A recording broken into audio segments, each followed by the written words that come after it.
Je n'ai pas fait un autre choix. Malgré ce que je suis, mon choix c'est toi. Malgré mon humanité, mon choix c'est toi. Ma vie est dans mon choix. Mon avenir est dans mon choix. Ma délivrance est dans mon choix. Nazana Nzambe mosusu te.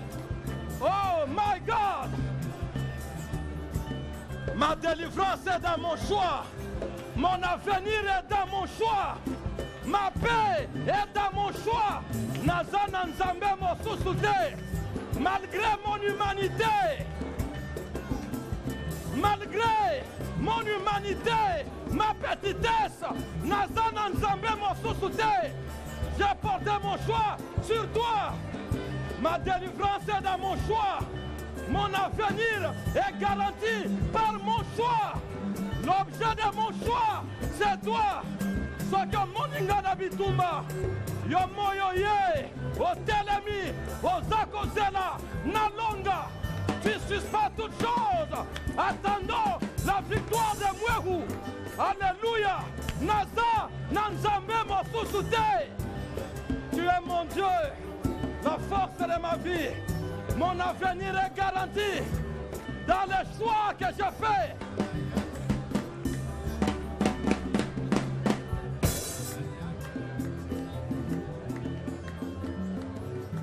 Nazana Nzambe mosusu te. Ce que je suis, ce que j'espère, ce que je ferai, ce que je posséderai. Le règne éternel, la vie éternelle, tout cela est dans mon choix. Mon si Seigneur, Nazana Nzambe mosusu te, la force de ma vie, la délivrance de mon âme, l'espérance de mon cœur, l'espoir de ma vie. Nazana Nzambe mosusu te, le fondement de ma vie, le défenseur de ma cause, celui qui relève ma tête. Nazana Nzambe mosusu te. Tu es ma gloire. Merci Seigneur. À toi la gloire. Tu es digne de louange et ce peuple nombreux est venu te célébrer. Tu es digne de louange et ce peuple nombreux est venu reconnaître tes hauts faits. Ce peuple nombreux est venu pousser des cris de joie et d'allégresse en disant, nous savons, Tozana Nzambe mosusu te. Nous n'avons que le Seigneur notre Dieu.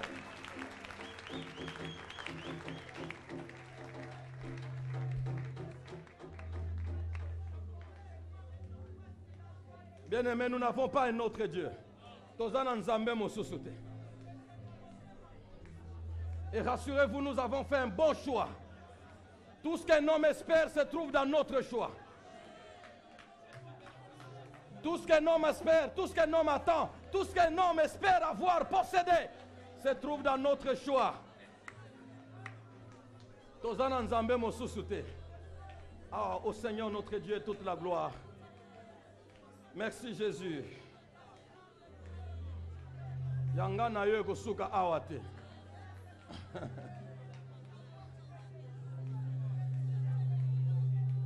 Soki omoninga na bitumba, yo moyo ye o telemi. Seigneur, pourquoi t'arrêtes tu attends jusqu'à ce que moi gagne et nous progresserons.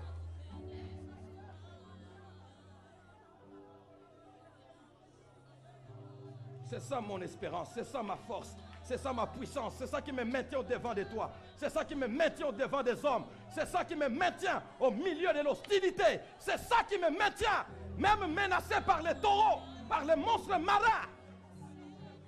C'est ça qui me maintient quand les puissances des ténèbres s'élèvent, c'est ça qui me maintient et qui maintient ton peuple quand la chair s'affaiblirait. C'est ça qui me maintient. Nazana Nzambe mosusu te. Alléluia. Merci Jésus. Au Seigneur toute la gloire. À Jésus toute la gloire. Merci Seigneur. Amen. Amen. Amen. Est-ce que toute l'assemblée peut dire merci au Seigneur par des applaudissements? Lui dire merci. Lui dire tout simplement merci. Je connais beaucoup de choses. Je ne sais pas comment te les exprimer. Je te dis merci. J'ai reçu beaucoup de choses. Je ne sais pas comment te les rendre. Je te dis merci. J'ai obtenu beaucoup de faveurs. Je ne sais pas comment te les rendre. Je te dis merci. J'ai connu la rémission de beaucoup, d'une grande dette. Je ne sais pas comment te les rendre. Je te dis merci. Que le Seigneur notre Dieu soit béni. Amen. Gloire, louange, puissance, majesté au Seigneur. Oh, merci Seigneur. Une telle louange ne pouvait pas être privée au Seigneur par la pluie. Et nous disons, la pluie est déterminée, nous aussi on est déterminés. Est-ce que tu es déterminé? Alors, elle nous rencontrera sur son chemin. Merci Seigneur. Amen. Abraham le patriarche 27. Nous avons la collecte ce matin. On n'a pas assez de temps à perdre. La grande louange adoration était formidable. Que le message soit formidable et que la collecte, les offrandes soient formidables et notre culte sera formidable. Si tous ces ingrédients sont formidables, nous aurons un culte formidable. La louange adoration nous a emporté. Heureusement qu'elle reviendra au deuxième culte. Parce qu'il y a des chants, j'aurais voulu qu'on revienne sur ça. Qu'on revienne. Élevé. Ah, ça c'était bon. Merci Seigneur. Abraham le patriarche 27. Deutéronome chapitre 10. Nous avons changé? Oui. Mais vous pouvez lire et garder à Genèse 12 en tête, n'est-ce pas? Deutéronome chapitre 20, chapitre 10, du verset 20 au verset 22. Deutéronome 10, 20 à 22. Je lis au nom du Seigneur Jésus. Tu craindras l'Éternel ton Dieu. Tu le serviras, tu t'attacheras à lui et tu jugeras par son nom. Il est ta gloire, il est ton Dieu. C'est lui qui a fait au milieu de toi ces choses grandes et terribles que tes yeux ont vues. Tes pères, lisons tous ensemble le verset 22. Tes pères descendirent en Égypte au nombre de 70 personnes. Et maintenant, l'Éternel ton Dieu a fait de toi une multitude pareille aux étoiles des cieux. Je ferai de toi une grande nation. Je rendrai ton nom grand. On grandit aussi par le nombre. Voilà pourquoi, Seigneur, l'Église ne doit pas s'affaiblir à proclamer l'Évangile. Nous voulons grandir en qualité et grandir aussi en quantité. On grandit aussi par le nombre. Alors que personne ne critique des églises qui organisent 7 cultes, 1000 cultes, et qui sont des églises de multitudes. Ils ne sont pas charnels parce qu'ils sont nombreux. Le Seigneur veut que nous grandissions aussi en nombre. Seigneur, merci, toi qui rends le nom d'un homme grand, de par la qualité qu'il y a en lui, que tu développes en lui, et par la quantité que tu lui donnes. La quantité à tous égards. Et la quantité n'est pas seulement en numérique, la quantité peut aussi être matérielle. Un homme s'imposera, car tu as décidé de rendre son nom grand par la quantité. Béni sois-tu, bénis ta parole, fais-nous du bien, au nom de Jésus. Amen. Est-ce que nous voulons applaudir la parole du Seigneur en disant au Seigneur, nous te disons merci et nous accueillons ta parole avec des cris de joie. Tu es notre Dieu. Merci Seigneur. Merci Seigneur, grandir par la quantité. Je rendrai ton nom grand. C'est-à-dire ta quantité sera tellement grande qu'on entendra parler de toi partout. C'est possible, hein? D'accord. Donc, si un jour vous entendez qu'on parle d'un homme partout, en bien et en mal, sachez que Dieu, s'il est enfant de Dieu, Dieu l'a rendu grand. Donc, le fait que vous parliez de lui dans votre bureau, c'est que vous confirmez que Dieu l'a rendu grand. Si vous voulez le rendre petit, aisé, vous ne parlez pas de lui. Dès que vous parlez de lui, c'est que Dieu l'a rendu grand. On ne parle pas des petits enfants en cours de route comme ça. Un grand chef assis à son bureau parler d'un petit garçon de la rue. Non. Si on parle de toi dans un bureau, sœur, ma sœur, mon frère, sache que tu es grand. C'est pourquoi vous entendez qu'on parle de certains grands sur la terre. La terre entière parle d'eux. Parce qu'ils sont grands. Si c'était une petite décision de quelqu'un dans sa cellule, je ne sais pas où, et puis il dit que moi, tout ça, vous penserez que ça ferait ça? Non. Si on parle de toi, c'est que...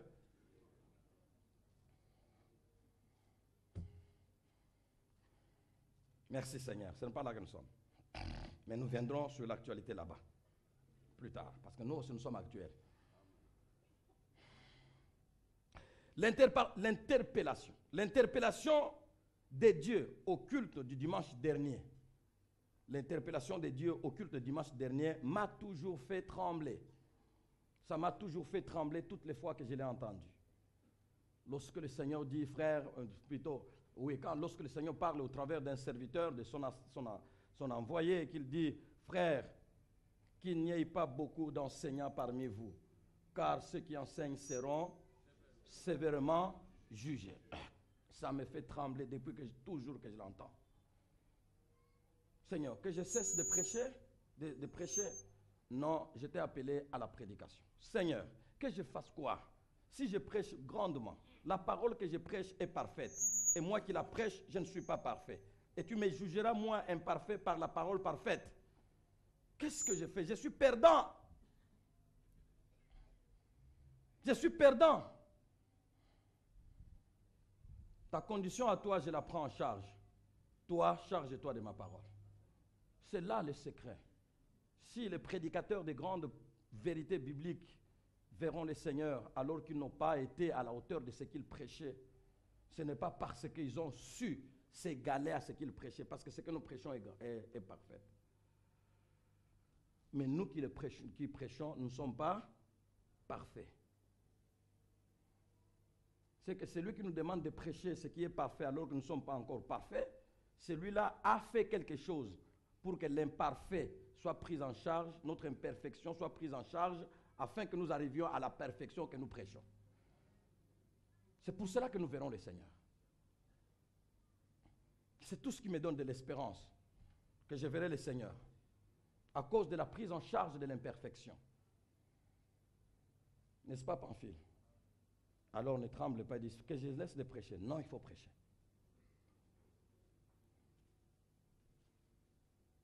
L'interpellation de Dieu au culte du dimanche dernier m'a toujours fait trembler toutes les fois que je l'ai entendu. Quel service me rendront ces nombreuses et profondes révélations que je prêche de la part de Dieu? Quel service me rendront ces nombreuses et profondes révélations que je prêche de la part de Dieu? Tu prêches tellement de telle sorte qu'au bout d'un certain temps, tu as même oublié ce que tu avais déjà prêché avant. Et si par la grâce, ça passe ou tu tombes là-dessus, ou ça passe à la radio, ou c'est pas à la télé, et que tu suis ça, tu as l'impression que ce n'est pas toi qui parlais. Et c'est vrai. Tu as l'impression d'être petit par rapport à ce que toi tu dis. Tu as l'impression que c'est un autre serviteur haut qui parle et toi tu es bas qui entend. Mais c'est toi qui parles. Il dit, Seigneur, c'est trop profond ça. S'il te plaît, aie pitié de moi. Et tu dis Amen. Et tu te prosternes et tu demandes pardon là où il faut demander pardon. Et tu te répands là où il faut te repentir. Et tu t'encourages là où il faut t'encourager. Et tu verses les larmes. Tu es seul au salon, dans ton salon, devant ton propre message.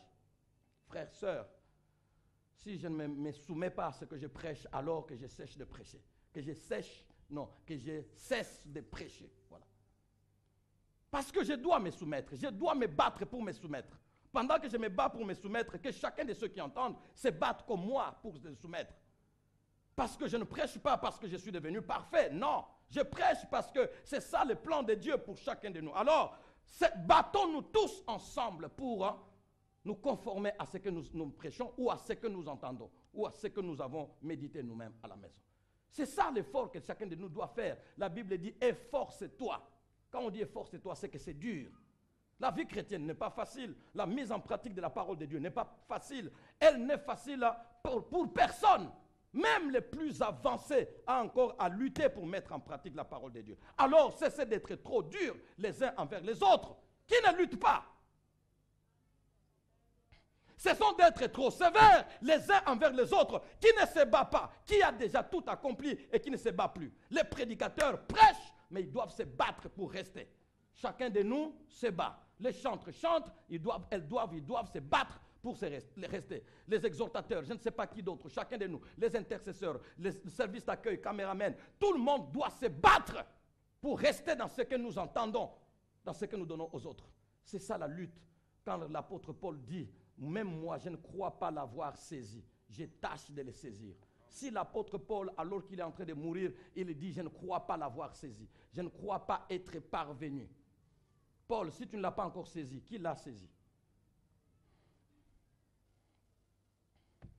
Et si moi vous dis qu'il n'a pas encore saisi, dit, ah non, il n'est pas ce qu'il doit être, il n'est pas digne d'être là où il est. Merci Seigneur.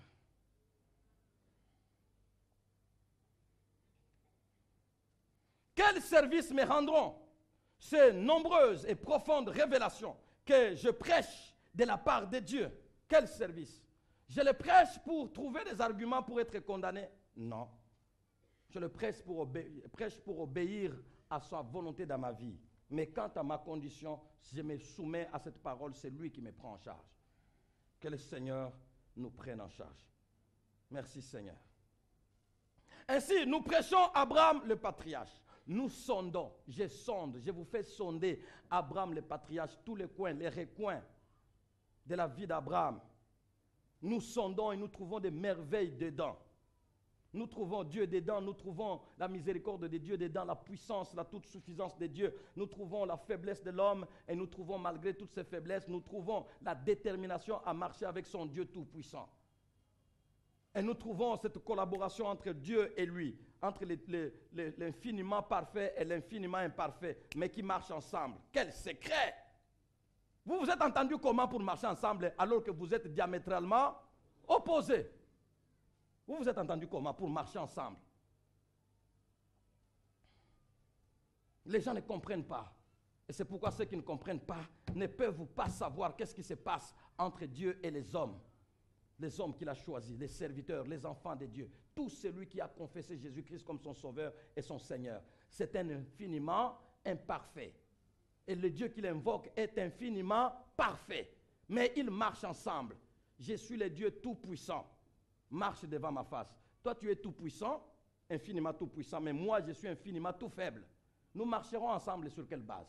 Il y a quelque chose. Et c'est là qui nous donne d'être debout. Soit dans cette chose-là qu'on appelle la grâce et la faveur du Seigneur. Merci Jésus. La prise en charge. Il y a quelque chose. Nous sondons Abraham, le patriarche. Mais au dernier jour, les anges nous accueilleront-ils dans son sein comme Lazare?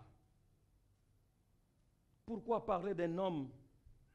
On le sonde, on découvre tous les coins, tous les recoins, tout ce qui les concerne. Et pour ne pas finir comme cet homme a fini. Abraham le grand, Abraham le patriarche, Abraham le tout-puissant, Abraham l'homme fort, disons, le tout-puissant au niveau des hommes si vous voulez. Abraham, cet homme fort, cet homme extraordinaire, père de la foi. Il n'est pas Adam, mais il est Abraham. Il est venu longtemps avant, après Adam. Mais lui est le père de la foi. Cet Abraham a terminé comment?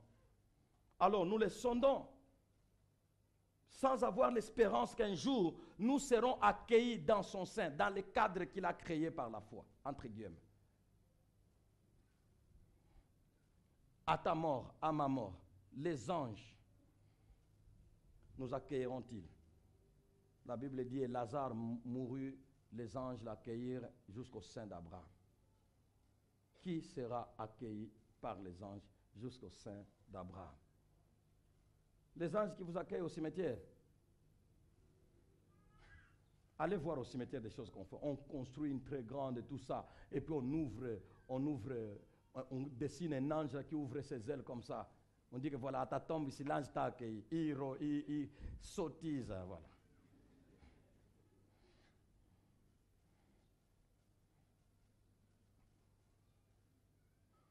Comme lui, comme qui? Comme Abraham.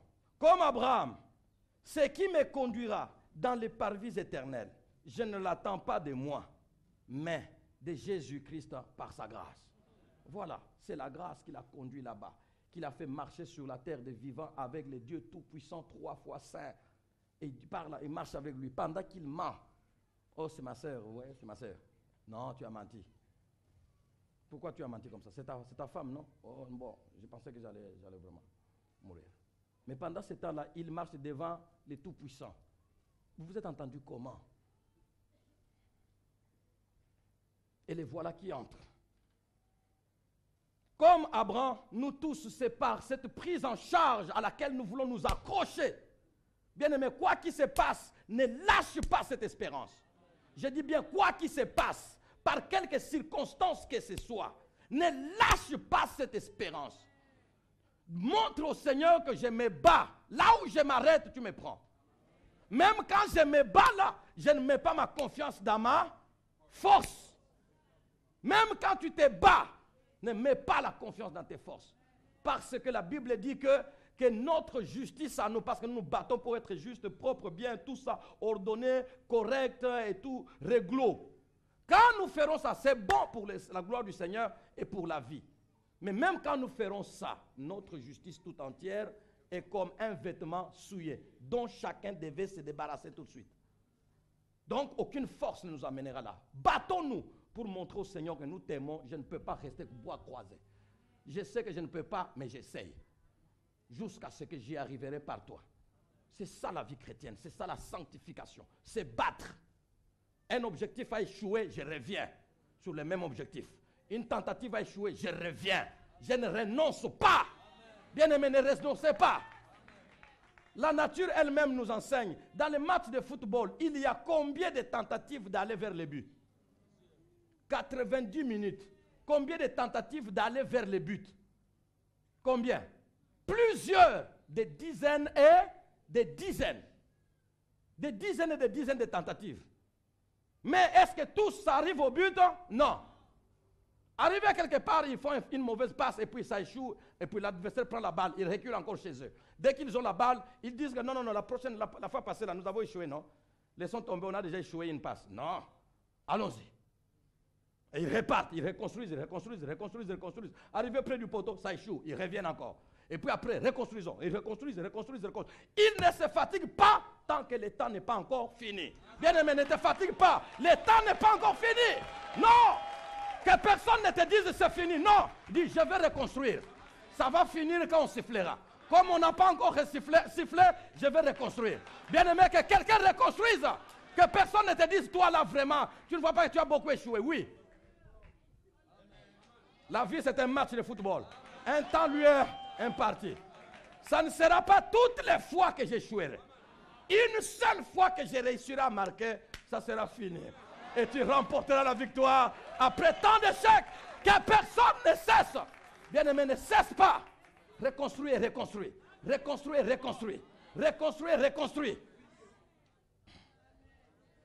Moi, je mets en tête à ce niveau-là. Que le diable vienne, je lui dis, je vais reconstruire.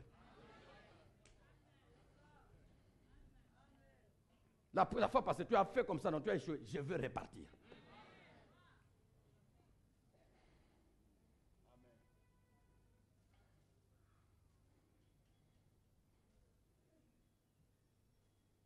Donc, le sein d'Abraham a couronné la grandeur de ses patriarches, laquelle grandeur s'est manifestée sur la terre par un fils miraculeux. Celui qui a un fils comme celui-là, sur la terre, on le connaîtra. Deuxièmement, la grandeur d'Abraham s'est manifestée par une guerre déséquilibrée.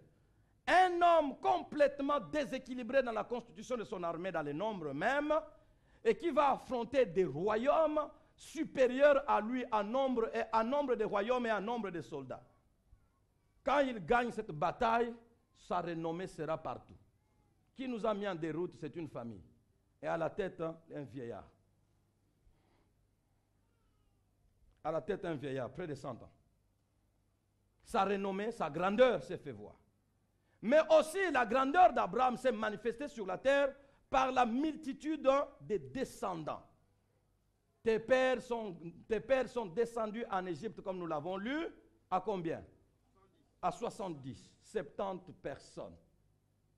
Mais maintenant, l'Éternel, votre Dieu, vous a rendu une grande, une multitude comme, une multitude nombreuse comme les étoiles des cieux. Qui peut compter les étoiles des cieux? De l'Égypte, ils sont sortis près, sinon plus ou moins d'1 million de personnes. 70 des millions de personnes, malgré la persécution et la tuerie. Une grande multitude, sinon une multitude de descendants. Ça aussi, ça a rendu Abraham très grand sur la terre. Et c'est ce que nous verrons ce matin par la grâce de Dieu. Supportez-moi. La multitude des descendants. Abraham l'a reçu comme aucun autre homme au monde sur la terre. Aucun autre homme ne recevra une descendance comme celle-là. Aucun. Vous allez analyser, et dans le passé et dans le futur, il n'y aura plus aucun homme, il n'y a eu aucun homme avant Abraham, qui a une telle multitude nombreuse qui les rend grands. Aucun homme n'a reçu une multitude de descendants. Aucun homme, aucune femme ne recevra. Tous les patriarches, aucun patriarche, oh non, c'est le patriarche indien, c'est le patriarche tel, c'est le patriarche africain, c'est le patriarche. Il n'y en aura pas qui soit aussi célèbre en nombre comme Abraham. Il n'y en a pas. La preuve en est que jusqu'à présent, Abraham fait la terreur sur la terre. Bien sûr. Ce qui se passe, ce qui bouge le monde entier. Il n'y a pas un descendant d'un quelconque patriarche. Non, c'est Abraham. Afin que vous sachiez que Dieu a tenu parole. Je rendrai ton nom grand. Toutes les nations de la terre parleront de toi. Les grands de la terre, c'est de toi qu'ils parleront, s'ils veulent être célèbres. Si quelqu'un veut créer la chronique, un politicien veut créer, être à la une de tout, qu'il réfléchisse, qu'est-ce que je vais faire? Non, je dois faire quelque chose autour d'Abraham. Jérusalem, désormais, je reconnais ça comme la capitale d'Israël. Tout ça, c'est Abraham. Et puis dès qu'on dit comme cela, il dit, ah bon? Qui a dit ça? Qui a dit ça? Comment ça? Mais ce n'est pas possible. Le monde entier bouge. Bien aimé, je n'ai pas vu les gens marcher, même l'ONU n'a pas marché, quand la Russie a annexé la Crimée. Ça, c'est un crime grave. Un État, vraiment, vous annexez une partie d'un pays parce que vous êtes puissant. Tout le monde, personne ne dit rien. On condamne, vraiment, on condamne. Ok, on condamne. Oui, vous condamnez après. Ça reste là-bas et puis on passe à autre chose. Pendant ce temps, ça existe. Et maintenant, il construit un pont pour relier la province là à son pays. Terminé. Les grands se taisent. Mais dit seulement, verbalement, aucune agression sur terrain physique. Verbal. Aucune armée verbale. Jérusalem, désormais la capitale d'Israël. Ah! Ça, c'est Abraham. Afin que vous sachiez que quand Dieu promet, il fera. Peu importe le temps qui passera. Peu importe le temps qui passera. Quand Dieu a promis ce qu'il a dit de sa bouche, il ne le changera pas. Attends la promesse de Dieu. Attends la promesse de Dieu. Attends-la avec beaucoup de fidélité. Avec beaucoup d'assurance, parce que Dieu n'est pas un homme pour mentir, ni un fils d'homme pour se repentir. Ce qu'il a dit de sa bouche, sa main l'accomplit. Tôt ou tard, peu importe le temps. Le monde en ébullition. Les uns, fils d'Abraham, disent non, ici c'est chez nous, Abraham, nous sommes sortis de lui. Les autres disent non, ici c'est Dieu lui-même qui nous a donné. C'est ici que nous serons. Et les Arabes, et les Juifs, et les chrétiens. Ils sont qui? Fils d'Abraham. Nous tous, nous sommes concernés là-bas. Nous tous, nous savons que nous allons, nous, régner à Jérusalem avec Jésus. Donc, c'est notre capitale. Ah, vous pensez que nous ne sommes pas concernés? Bien aimé, l'Église est concernée. L'Église concernée. Les Juifs concernés. Les Arabes, ou sinon les Arabes d'abord. Concernés. Tout ça au nom de qui? Abraham. Il a eu tout ce monde-là par Isaac, par Ismaël, par Isaac et par Jésus qui est né d'Isaac. Abraham est un grand.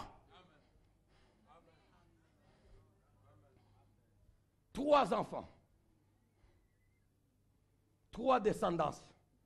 2 disent presque la même chose. L'autre là, mais né d'un même père. Vous voyez ça? Oui, notre ancêtre Abraham. Il est le père de la foi. Suis-je dans la foi? Oui. Alors, c'est mon ancêtre. Je régnerai là. Alors, un chrétien va-t-il dire non, mais Ça aussi, c'est de n'importe quoi là. Trump, comment il peut dire des choses comme ça? Si tu dis comme ça, d'accord, il y a des chrétiens, il y a des soi-disant chrétiens qui sont au milieu de nous, qui ne sont pas des chrétiens. Vous êtes de l'air, mais vous êtes au milieu de nous. C'est pourquoi vous allez là-bas. Nous, les chrétiens, ne sommes pas d'accord. Vous chrétiens qui? Nous, on ne soutient pas la politique israélienne, non. Nous soutenons la parole de Dieu qui dit quoi? Alors, si un chrétien est véritablement chrétien, n'aura pas un point de vue contraire, s'il vous plaît. Et là, ce n'est pas mon opinion que je vous transmets. Ça, c'est la parole de Dieu dans laquelle j'ai cru que je vous transmets. Si vous vous soumettez à Jésus, soumettez-vous à ce qui se passe là. Il ne peut pas y avoir quelqu'un qui aime Jésus et qui se contredit la parole de Dieu sur le terrain. Non, même si elle fait des dégâts physiques. Les dégâts physiques, je ne veux pas, je condamne. Mais ces dégâts physiques-là, c'est dans la parole. Vous m'entendez? Qu'il n'y ait pas un chrétien de la borne qui puisse commenter ça n'importe comment, vous nous attirerez le malheur.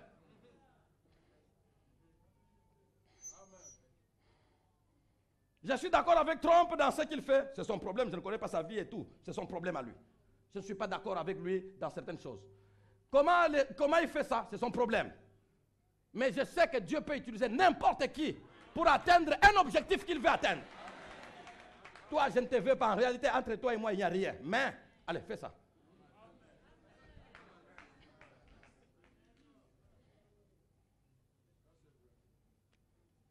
Abraham est grand. J'avais préparé ça depuis longtemps, la multitude nombreuse. Mais regardez, quand nous allons en parler, quand nous en parlon, ça tombe juste au moment où il y a tout. Ah, le Seigneur est bon. Vous voyez? Le Seigneur est bon. C'est lui qui fait des calculs. Ça, tu en parleras à tel moment parce qu'il y aura déjà ça. Tu mettras mon peuple en garde. Parce qu'il y a des gens que j'aime par ignorance qui disent n'importe quoi. Dis-leur. Pour ce qui se passe là-bas, attention. Dieu a dit à Laban, il dit à Laban, tu es en route contre Jacob. Quand tu vas arriver là-bas, fais attention. Ne dis rien, ni en bien, ni en mal. Ferme ta bouche. Cette histoire-là, je suis dedans. Même si tu as vu que ce garçon a pris tout tes biens, ce qu'il faisait, des méthodes qu'il faisait là étaient comme de la sorcellerie. Tu ne comprends pas comment un garçon qui est venu pauvre chez moi et puis il s'enrichit comme ça, il me prend tout. Comment il prenait? Il mettait des branches d'amandier ou de quoi là, tout ça, de peuplier dans l'eau et quand les animaux boivent, et puis ce que nous avons dit là, tout va de son côté. T'acheter à moi. Et tout ce qui n'est pas acheté à toi. Et quand ils boivent là-bas, là où il a mis des branches de peuplier, aucune bête n'a de taches. Ah, ça c'est de la sorcellerie. Cet homme est sorcier, oui, il est sorcier. Mais ce n'est pas de la même sorcellerie que ce que tu as de téléfilms que tu as chez toi. Quand tu iras, ne dis rien, ni en mal, ni en bien. Et c'est toi qui t'autorises de dire quelque chose en mal. Tu mourras. Frère, tu mourras. Si tu continues à dire quelque chose de mal dans ce qui se passe là, lis la Bible et arrête-toi là-bas. Je ne te demande pas d'encourager qu'il y ait des kamikazes, qu'il y ait des bombes, qu'il y ait des ceci qu'on bombarde. Ça, ce n'est pas mon problème. Mon problème, c'est que ne dis rien de mal. Arrête-toi à ce que la Bible dit. Vous allez vous demander, j'ai pris beaucoup, je suis enfant de Dieu, je ne me reproche de rien, je n'ai pas péché, je n'ai pas pris, parce que les gens ne pensent que le péché, c'est prendre la femme d'autrui. Ça, c'est ce qu'on connaît, c'est tout. Mais les autres qu'on fait à côté là-bas, non, ça, ce n'est pas le péché, ça n'amène pas. Heureusement, vaut mieux qu'un homme commette même des péchés graves, qui puisse toucher même sa conscience que non, ici, là, j'ai péché. Il peut se repentir. Mais ceux qui pêchent des péchés tout à fait négligeables, dont ils ne peuvent pas se souvenir, ça entraînera les hommes en enfer loin. Je préfère que quelqu'un sache que non, même ici, moi-même, je sais que j'ai péché. En tout cas, Seigneur, pardonne-moi. Là, c'est profitable. Mais si c'est camouflé, tu es tranquille, non, moi, je suis très bien. D'accord. Tu te surprendras, tu es de l'autre côté et tu n'en reviens plus. Ça, c'est un péché grave. Je maudirai ceux qui te maudiront. Nous en parlerons plus tard.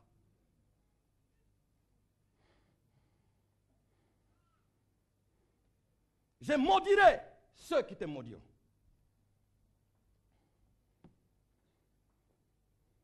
L'histoire, donc, Abraham, la multitude des descendants, Abraham l'a reçu comme aucun autre homme sur la terre, par Ismaël, par Isaac et par Jésus qui est sorti d'Isaac.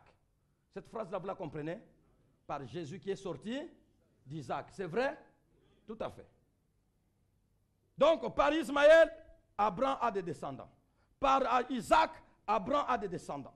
Par Jésus sorti d'Isaac, Abraham a des descendants. Tous ces descendants font comme l'essentiel de la vie spirituelle sur la terre. Et c'est Abraham. Grand, il l'a été, cet homme, sur la terre, jusqu'au ciel.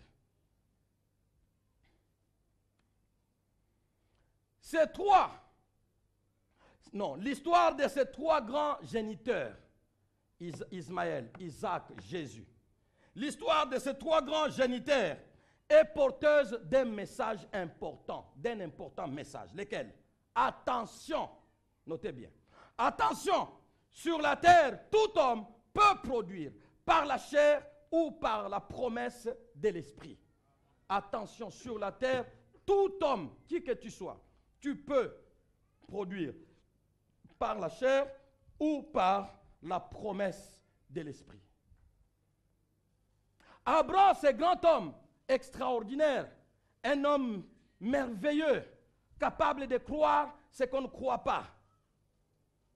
J'ai lu un commentateur dire, quand on dit espérant contre toute espérance, une autre version dit, Abraham crut là où tout lui était interdit de croire.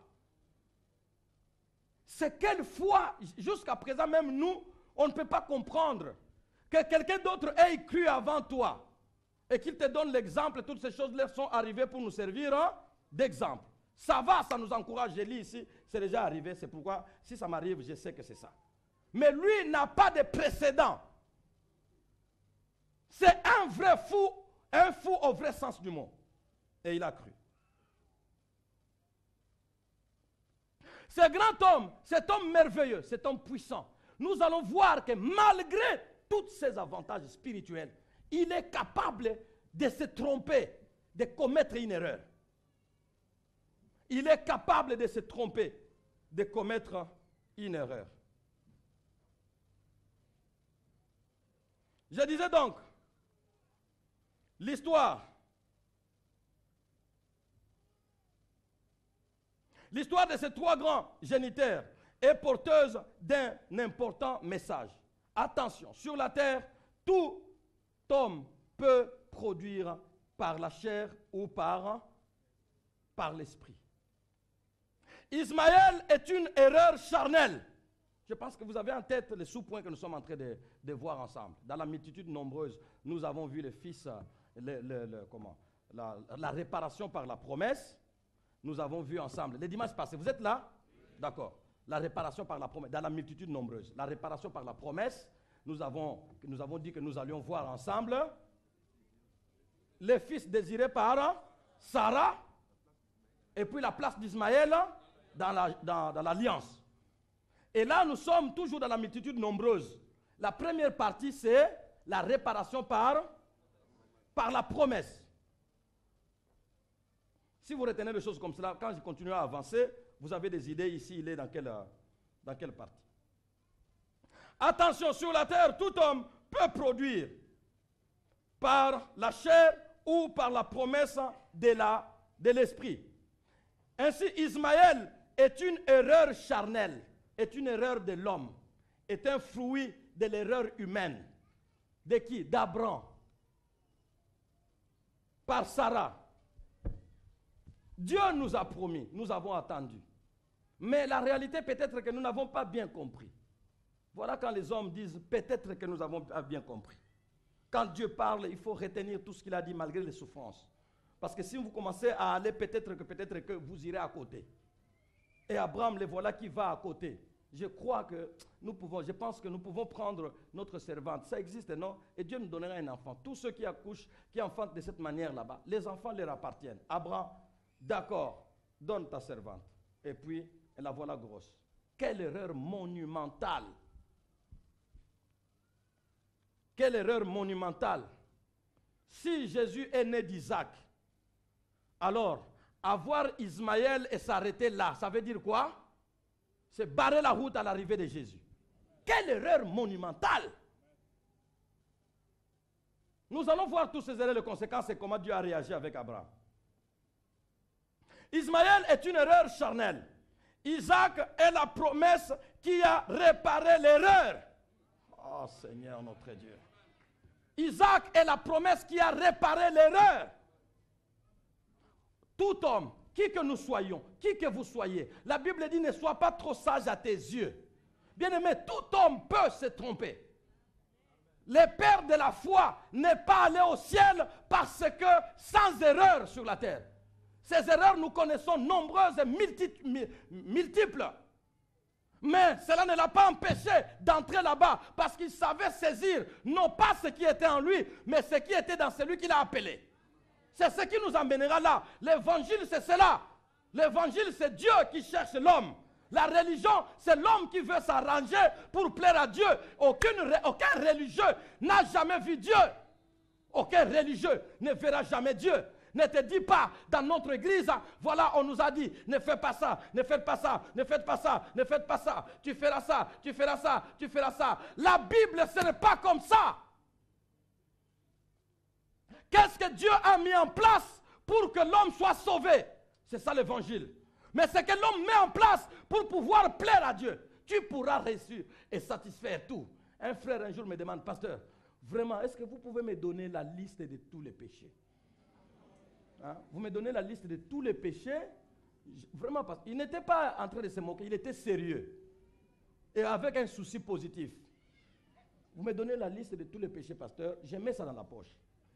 Comme ça, partout où je veux, dès que je suis peut-être tenté ou je veux faire quelque chose, c'est mauvais ou c'est bien?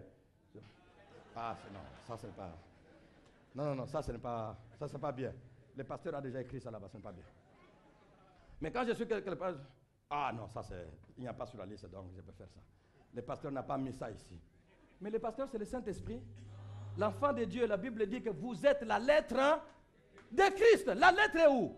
Écrit par le pasteur? Non, écrit par le Saint-Esprit au-dedans. De telle sorte que certains endroits, tu vois, mon frère est en train de faire une chose. Lui, il fait, il est en paix.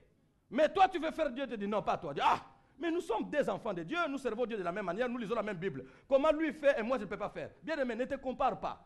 Il y a des choses que Dieu ne t'autorise pas, mais un autre il t'autorise. Sincèrement, si tu passes chez Abimelech, ou non, Achimelech, bon, je ne sais pas c'est qui, un sacrificateur. Si tu passes là-bas, tu as faim, tu trouves le pain des propositions, ne mange pas. Au Koufa. Mais David passe là-bas, est-ce que vous avez le pain ici? Oh non, on n'a pas le pain ici. Mais nous avons que le pain des propositions. Donne-moi. Ah, au Koufa, donne-moi. Pam, il mange. Vous êtes sanctifiés ou non? Comment on va se sanctifier? Nous sommes venus précipitamment. Il mange et donne à ces gens. Chef, c'est que nous mangeons là, David. Et non, oh, Bolia. Tout ok. Achimelech veut entendre la nouvelle qu'il est mort. Rien. Et même qui l'accompagnent veulent voir qu'il est mort. Rien. Pourquoi nous ne mourrons pas? Même eux-mêmes se demandent. Tozo Koufa te pour la nini. Ah, ça, on lit pas, il faut Koufa. Bien aimé, ce n'est pas la liste du pasteur. Parce que la liste du pasteur ne mettra pas tout ça dedans. C'est la liste de l'esprit.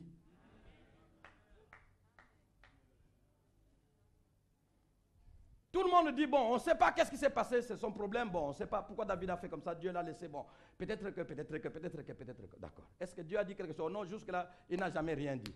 Les années sont passées. Jésus vient. Ses disciples à lui mangent les épis les jours de... Je n'ai pas prévu tout ça, ça n'est pas là-bas. Les jours du sabbat, papa, ils mangent, ils traversent les champs, ils mangent. Les pharisiens disent, vous là, vous ne pouvez pas faire ça, c'est le jour du sabbat, vous mangez vraiment les épis. Vous, quelle sorte de juifs vous êtes? Vous ne respectez pas les sabbats. Ils disent à Jésus, tes disciples ne respectent pas les sabbats. Toi, tu dis quoi, toi qui les conduis? Jésus ne dit même pas, oh non, vous voyez, ils ont faim.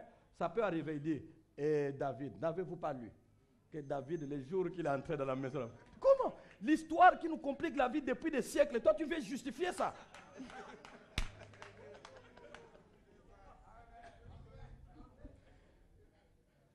Donc, le péché, ce n'est pas un homme qui te donnera la liste. Le péché, c'est la communion avec le Seigneur qui te montrera qu'est-ce qui est propre pour toi. Il autorise Alain, c'est son bas niveau. Il est bébé dans la foi, il ne comprend encore rien, Dieu autorise. Et toi, tu es vieux dans la foi. Toi, tu veux faire ça aussi? Non. Là, Dieu dit non.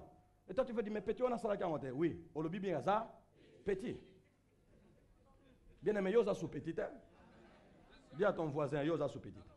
Makamozo salawana, oko salangosu. Dis à ton voisin.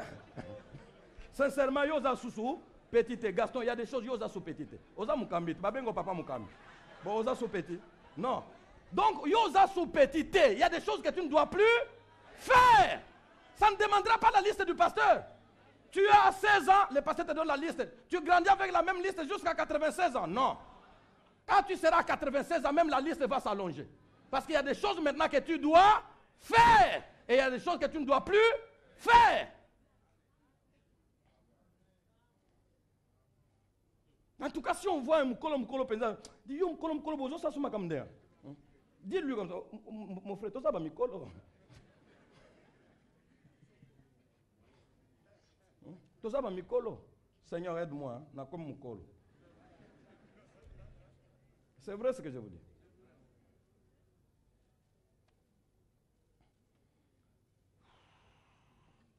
Donc, Ismaël est une erreur charnelle de l'homme. Isaac est la promesse qui a réparé l'erreur. Abraham, malgré ce qu'il est, il est capable de produire quelque chose de mauvais avec le Tout-Puissant.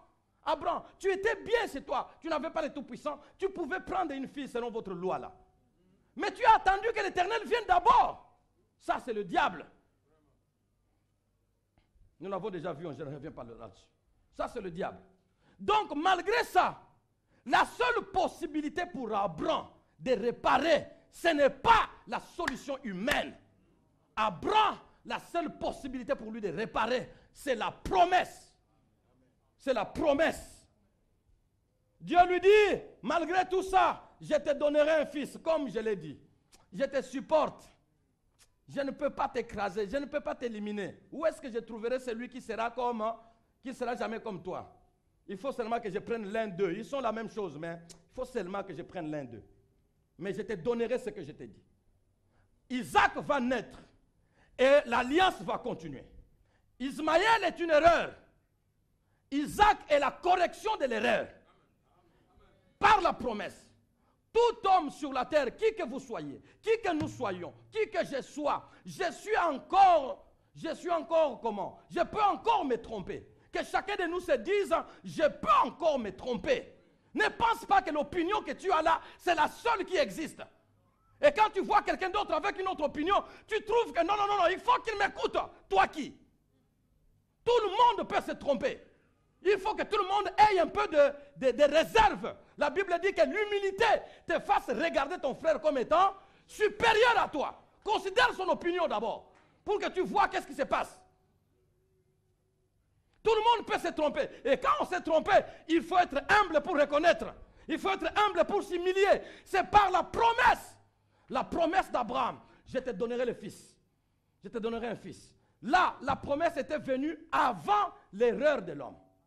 Mais avec Adam, la promesse est venue après l'erreur de l'homme. Donc les hommes sur la terre, dès les premiers d'entre eux, jusqu'au dernier sur la terre, tous les hommes peuvent se tromper sur la terre et commettre des erreurs.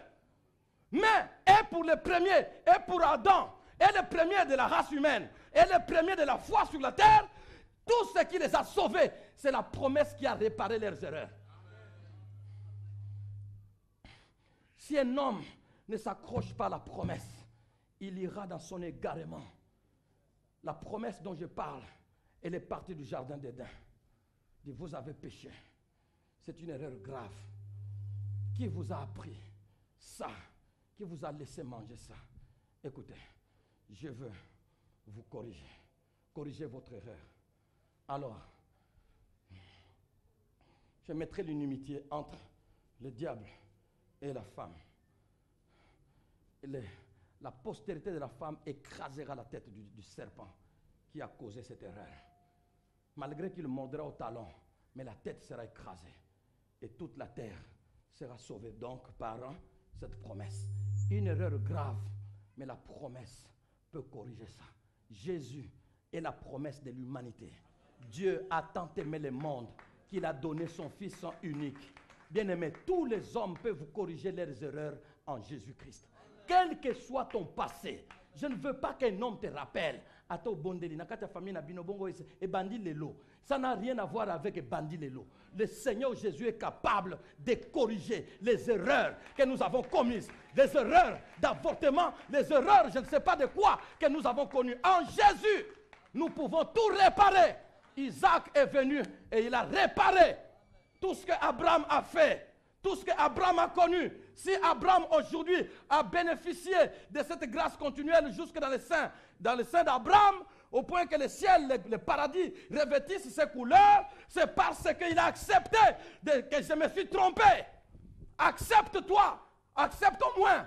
Et qu'une erreur ne te jette pas par terre, excusez-moi. Qu'une erreur ne te jette pas par terre pour toujours. En Christ, il y a moyen. Les justes tombent 7 fois s'il s'agit de tomber par rapport au péché. Ou les autres erreurs dans n'importe quel domaine. Les justes tombent 7 fois. Autrement dit, les justes peuvent se tromper. Mais il a moyen de se relever. Je ne veux pas un homme qui aille en enfer alors que la promesse existe. Nous avons une promesse. Jésus de Nazareth qui corrige les erreurs des hommes.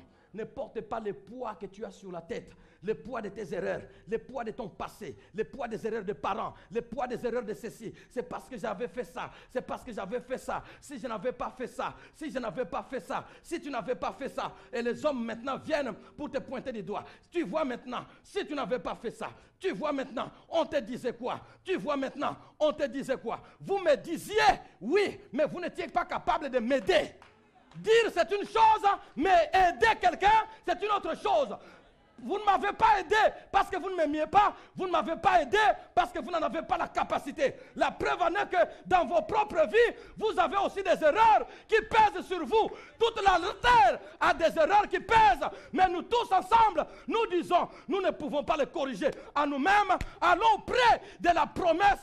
Jésus de Nazareth qui vient. La Bible dit, si quelqu'un est en Christ, c'est-à-dire dans la promesse, il est une nouvelle créature. Les choses anciennes, c'est-à-dire les conséquences de toutes les erreurs sont passées. Et voici le chemin est retracé. Je disais à quelqu'un, tu peux reprendre. Bien-aimé, tu peux renaître. Tu peux repartir. Tu peux partir à nouveau. En Christ, les erreurs sont corrigées. Abraham peut corriger une erreur. Ne reste pas sur une erreur de 1980. Tu vieillis avec ça? Non, car celui qui a donné son nom au ciel là a commis des erreurs. Un homme commet les erreurs sur la terre, il entre au ciel. Moi, je commets les erreurs sur la terre, à cause de ces erreurs, je vais en enfer. Non. Si tu y vas, c'est gratuitement que tu iras. Gratuitement, tu m'entends? Que personne ne te dise, tu vois maintenant, tu vois maintenant. Quelquefois, il faut dire aux gens, je sais, frère. Parce qu'il y a des ceux qui corrigent, ils ne corrigent pas pour dire que mon frère, je vais t'aider. Non. Ils corrigent pour dire, maintenant, au monde, tu es alors, correction, Yanzambe accepte ça. Mais correction de menteurs, de moqueurs aux huiles, là, je te mets de côté. Je veux ce qui m'amène vers l'avant. Je ne veux pas ce qui me rappelle le passé. J'ai commis des erreurs dans le passé. Frères et sœurs, j'ai fait des choix dans le passé de ma vie. Vous ne pouvez vous rendre compte. J'ai fait des choix qui me coûtent cher. Mais je ne veux pas rester sur ces choix. Parce que je ne suis pas encore mort, il y a possibilité de pouvoir faire un autre choix. Si j'ai la possibilité de faire un autre choix, je ne peux pas hésiter. La Bible dit que Dieu a refusé à cause de leur incrédulité qu'ils entraient dans son repos. Et la Bible ajoute, aujourd'hui encore, Dieu fixe un autre jour de repos. Si leur Dieu à eux n'a qu'une possibilité et une occasion, ce n'est pas notre Dieu. Le Dieu des occultistes, c'est ça. Le Dieu des magiciens, c'est ça. Mais pas le Dieu de l'Église. Sinon, Israël n'existerait pas. L'Église n'existerait pas. Abraham a corrigé. Tu peux corriger. La promesse corrige les erreurs d'un homme. Relève la tête, mon frère. Je t'assure, relève la tête. Je préfère un homme qui a commis des erreurs et qui sait qu'il a commis des erreurs qu'un homme qui n'a jamais commis des erreurs et ne sait même pas où est-ce qu'il est. Entre un homme qui a échoué et qui sait pourquoi il a échoué et un homme qui a réussi et qui ne sait pas pourquoi il a réussi, le choix est clair. Préférez celui qui a échoué et qui sait pourquoi il a échoué. Parce que désormais, il évitera ça. Mais celui qui a réussi, qui ne sait même pas pourquoi il a réussi, il ne saura pas où mettre le pied. C'est-à-dire sa victoire est hasardeuse. Nous, on ne réussit pas hasardeusement. Ne condamnez personne à cause d'une erreur passée.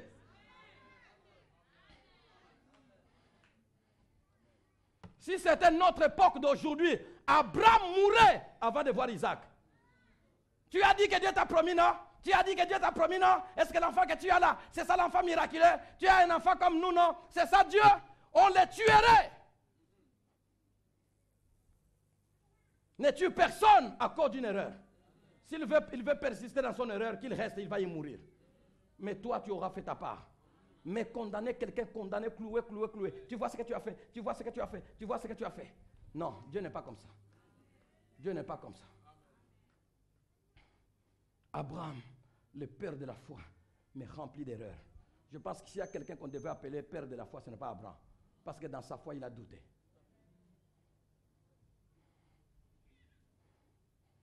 Quel évangile voulez-vous que nous prêchions, frère?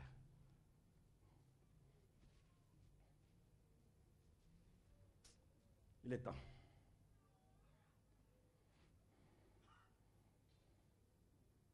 Ismaël est une erreur charnelle. Isaac est une promesse qui répare l'erreur.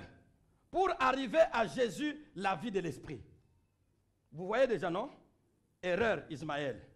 Isaac, la promesse. Jésus, la vie de l'esprit. Entre Ismaël, nous allons le voir avec la position d'Ismaël dans la loi, dans l'alliance. Entre Ismaël et Jésus, se trouve au milieu un grand, autrement dit Israël, la chair, Jésus, l'esprit. Entre la chair et l'esprit, se trouve un fossé qu'aucun homme ne peut transcender, qu'aucun homme ne peut sauter. Il faut un pont de la promesse. Vous n'arriverez pas, quels que soient vos efforts, quels que soient mes efforts, nous n'arriverons pas de par nous-mêmes à partir de la chair à l'esprit. Parce que nous avons bien agi? Non. Un fossé infranchissable. Aucun homme, aucune femme, quelles que soient ses capacités, ne peut faire ça. C'est pourquoi la Bible dit, pour renchérir ce que Dieu a donné comme promesse depuis Genèse. Paul dit à Timothée, il y a un seul Dieu et un seul médiateur. Médiateur signifie pont. C'est lui qui met deux personnes en contact. Tel ne peut pas se parler directement avec tel autre. Mais moi, je parle bien avec tel. Moi, je parle bien avec tel autre. Je veux les aider à être médiateurs. Chair qui commet des erreurs, à l'esprit qui conduit à la vie éternelle. Il faut une promesse au milieu. Tu ne te saisis pas de cette promesse, tu mourras dans ce fossé. Tu ne traverseras pas. Et vous prenez Jésus, vous mettez de côté, c'est le Dieu de blanc. Vous ne traverserez jamais. Il y a un seul Dieu et un seul médiateur entre Dieu et les hommes, Jésus-Christ. Il n'y a pas deux médiateurs. Il n'y a pas de médiatrice. Il n'y a pas d'autre médiateur. Que personne ne vous trompe. Il n'y a qu'un seul. Jésus. La promesse qui a été faite à la femme, la postérité de la femme, c'est Jésus de Nazareth. C'est comme ça qu'un homme charnel peut produire la vie éternelle. Je vous lis quelques versets, nous terminons. S'il passe par la promesse.